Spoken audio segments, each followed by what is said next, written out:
ချစ်ဆိုတာဟာကောင်းကင်ကငှက်တကောင်လိုပဲဘဝဆိုတာဖြတ်သန်းမှာအတိတ်ပဲရှိတယ်အချိန်လုံးဖြတ်သန်းလာခဲ့ရတဲ့အမောတွေကိုချွေသိပ်ဖို့နာခွေရမဲ့ချစ်တဲ့ပင်ကိုဦးခိုင်ရဲ့ရှေးဟုတ်ပြေလေကိုထိုးခွင်းလာရင်နဲ့တောင်ပန်းခပ်တာအချက်တိုင်းမှာ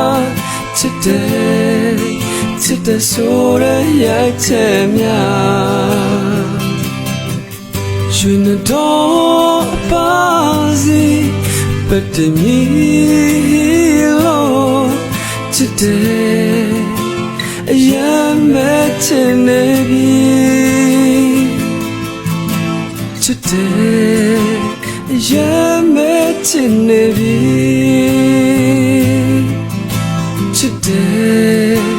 အရမ်းမဲ့ချင်နေပြီချစ်တဲ့အရမ်းမဲ့ချစ်နေပြီ